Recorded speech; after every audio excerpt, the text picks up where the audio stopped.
Halo?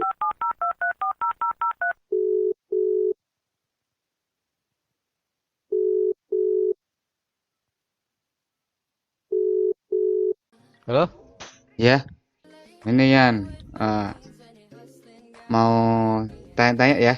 Ini yang aku mau nanya masalah kerjaan nih Yan. Sekarang ini kan tunanetra banyak ya yang kerja di bank. Lu kan dulu kerja di bank yang. Sekarang kerja di mana Yan? Hmm, Dulu gue sempat kerja di satu bank, namanya gue sebut ya. Dan itu berlangsung kurang lebih 1,5 tahun lah gue di bank. Kenapa gue resign dari bank tersebut? Karena memang aturan daripada bank tersebut itu tidak sesuai dengan apa yang ada di Kemenaker dan juga di OJK. Akhirnya gue resign. Alhamdulillah gue berpindah dapat di PGN, di anak perusahaannya daripada PGN. PGN itu adalah perusahaan gas negara, anak perusahaan daripada Pertamina. Gitu cuy. Terus aku tuh nggak habis pikir ya, kalau tunanetra kerja di bank, terus itu ngerjain apa Yan? Yap, jadi saat sekarang seiring dengan perkembangan teknologi, tunanetra itu bisa mengerjakan dengan apa yang bisa dikerjakan sama orang pada umumnya. Jadi ya prosentasenya sekitar 80% ya. 80% tunanetra apa yang dikerjakan sama orang awas itu sekarang bisa dikerjakan oleh tunanetra. Nah, yang aku kerjain ketika aku berada di bank yaitu pekerjaannya adalah telemarketing. Di mana telemarketing ini tugasnya kita meyakinkan nasabah supaya nasabah itu bisa dan tetap berada di bank yang kita tawarkan. Nah, tugas telemarketing tahu sendiri lah artinya ya menghubungi para customer bank tertentu kemudian menawarkan produk-produk yang ada di bank tersebut. Nah, setelah menjadi telemarketing kurang lebih 1,5 tahun, aku berpindah ke PGN Mas, anak perusahaan daripada PGN, yaitu di situ aku bekerja sebagai call center, di mana perlu teman-teman ketahui call center dan operator telepon ini jauh ya perbedaannya. Kalau operator telepon ini kita tugasnya adalah menyambungkan eh, telepon orang ke telepon yang mau ditujunya atau merupakan extension. Tapi kalau call center kita selain mengangkat ataupun menerima telepon kita juga bisa mengerjakan kayak semacam eh, sarananya ada banyak gitu ya kalau di call center itu. Kalau di operator telepon kan sarannya cuma satu yaitu cuma telepon pesawat telepon aja gitu kan. Hanya saja kita memang harus menghafalkan banyak extension yang ada di perusahaan tersebut. Sementara kalau untuk call center, khususnya di perusahaan yang tempat aku bekerja ini, sarananya ada tiga. Yang pertama itu adalah eh, telepon, seperti biasa telepon kabel, alias telepon kantor itu sendiri. Kemudian menggunakan media sosial, yaitu ada WhatsApp, Facebook, Instagram, dan menggunakan website. Website ini tujuannya untuk apa? Untuk menyimpan daripada apa sih namanya data-data yang masuk ke call center. Seperti itu, bro. Terus gini, apa? Kan kamu kemarin kita ngobrol ya udah banyak ya Yan ya. Katanya kalau di bank terus yang sekarang anak perusahaan itu untuk pengoperasiannya atau alat bantunya kan beda Yan. Nah itu bisa dijelasin nggak Yan? Bedanya apa sih?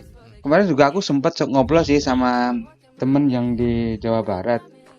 Kalau enak mah kalau kita sebagai tunanetra kita ada shortcutnya sih. Kita tinggal F1 untuk telepon, eh, F2 untuk poin kita. terus F3 bla bla bla dan lain-lain. Itu seperti apa sih, Yan? Ya, seperti yang udah aku jelasin di atas, bahwasanya untuk pekerjaan khususnya operator telepon, kemudian telemarketing, dan call center, orang biasanya kalau kita bilang kerja di mana nih? Kerja di call center. Nah, itu pengertian mereka itu adalah operator telepon. Kemudian kita misalnya bilang kerja di mana nih? Di bank. Nah, di bank juga pasti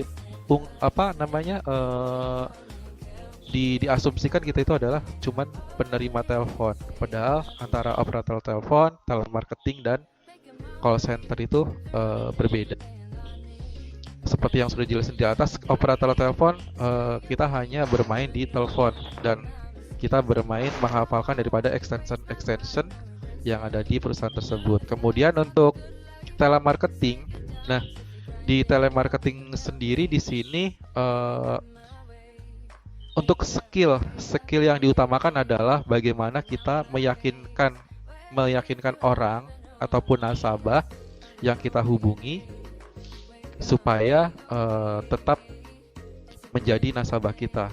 Itu skill daripada untuk telemarketing.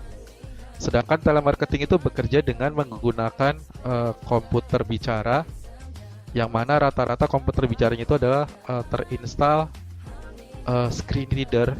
Nah, screen reader itu adalah software yang membantu tunanetra yang mendeskripsikan dari teks ataupun gambar menjadi sebuah audio. Makanya di situ tunanetra dapat mengoperasikan daripada komputer bicara tersebut karena sudah dibantu oleh software yang namanya screen reader. Screen readernya ada dua, biasa yang rata-rata dipergunakan itu yaitu JOS dan NVDA. Tapi rata-rata yang dipergunakan oleh telemarketing itu yang dipergunakan adalah NVDA. Selain softwarenya gratis, kemudian untuk softwarenya sendiri open source. Open source artinya kalau kita sedikit mengerti program, di situ kita bisa mengotak-atik dan kita bisa membuat kayak semacam HTML supaya nanti si NVDA itu lebih mudah kita pergunakan. Terus kalau JOS sendiri adalah software yang berbayar. Sekarang ini harganya kurang lebih sekitar 22 sampai dengan 23 juta itu satu lisensi. Nah, biasanya satu lisensi itu dipergunakan sampai dengan 3 komputer. Sementara kalau NVDA itu free dan bisa dipergunakan di komputer mana aja. Nah, itu dari segi telemarketing. Telemarketing sendiri tidak diperlukan atau tidak dibutuhkan untuk skill kemampuan komputernya, karena di telemarketing kebanyakan untuk komputernya sudah didesain sedemikian rupa sehingga tunanetra yang tidak mahir komputer pun bisa langsung bekerja menggunakan komputer tersebut. Hanya saja memang ketika si tunanetra ini akan mulai menjalani pekerjaannya secara online, ini ada kayak semacam training beberapa hari untuk mempelajari shortcut program perbankan yang sudah disetting di komputer. Itu untuk telemarketing. Nah, untuk call center ini memang dibutuhkan kemampuan baik dari segi komputer dan pengoperasian daripada handphone. Nah, seperti yang aku kerjain sama teman aku di perusahaan tempat aku bekerja itu, jadi kita sistem kerjanya kita melayani atau menerima komplain dari nasabah daripada perusahaan aku tempat kerja perusahaan tersebut. Nah, perusahaannya sangat banyak dan itu lingkupnya adalah nasional. Jadi ketika nanti ada komplain itu bentuknya macam-macam, ada yang langsung ke grup perusahaannya, ada yang langsung ke japri nomor daripada call center, ada juga yang melalui telepon, baik itu melalui handphone ataupun telepon di kantor, ada juga yang melalui Facebook. Nah, tugas kita di situ adalah kita mencatat seluruh keluhan nasabah ataupun customer. Kemudian dari pencatatan tersebut nanti kita akan masukkan ke database yang ada di websitenya perusahaan kita itu, sehingga nanti seluruh komplainan yang dari nasabah itu setiap bulan itu kita akan laporkan ke SPV kita. Jadi di situ bentuk komplain itu ada yang bentuknya teks, ada yang bentuknya foto, kemudian ada juga yang bentuknya video. Nah, di situ dibutuhkan kemampuan kita untuk membaca foto, mengartikan video, sehingga butuh kemampuan komputer ataupun pengoperasian handphone supaya bisa menunjang daripada pekerjaan kita. Seperti halnya ketika kita membuat laporan setiap bulannya, kita harus membuat satu data berformatnya itu Excel, kalau enggak PDF, di mana setiap sebulan itu bisa masuk kurang lebih hampir 400 sampai dengan 500 komplain. Nah, di dalam komplain itu sudah ada formnya. Jadi ada nama, kemudian alamat, divisi, perusahaannya apa, kemudian nanti ada foto. Nah, yang paling membuat kita sulit itu ketika kita memasukkan foto ke dalam Excel, karena sulitnya itu kita harus ngepasin antara kolom di Excel itu dengan foto yang akan kita input gitu. Jadi karena di komplainan itu biasanya ada namanya kejadian komplain, kemudian nanti pengerjaan komplain, dan finishing atau status akhir daripada komplain itu. Nah, berarti di dalam komplain itu ada 3 foto, yaitu pertama adalah foto kejadian, kedua on progress, ketiganya adalah closing daripada komplain tersebut. Begitu, Bro. Oke deh, oke. Ini deh untuk pesan-pesan nih untuk masyarakat pada umumnya, atau ya orang-orang bukan non difabel atau bukan disabilitas. Apa sih, Yan? Ya, pesannya untuk masyarakat ketika menjumpai teman-teman difabel, entah itu tunanetra, tunadaksa, tunarungu, pasti yang paling kelihatan itu adalah yang tunanetra atau tunadaksa ya. Itu pasti akan kelihatan bahwa teman-teman itu adalah teman-teman yang memang berkebutuhan khusus ataupun yang difabel. Nah, harapannya sih ketika memang ketemu dengan mereka ini, tolong jangan berasumsi ataupun beranggapan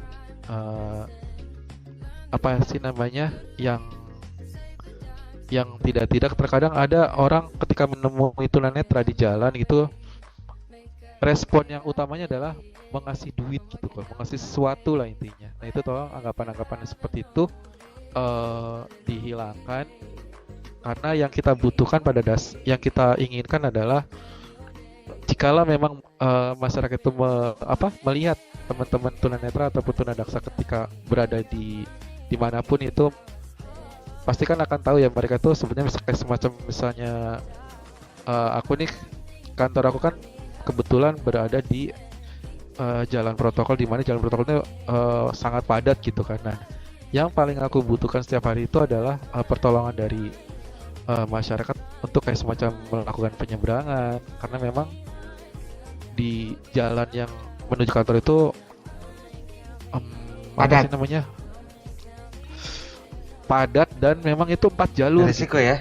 Dimana tunanetra itu kalau mau nyebrang itu pasti dia akan berfokus mendengarkan kanan kirinya kendaraan yang lewat, sementara kalau 4 jalur tetap kan berisik terus, rame terus gitu kan.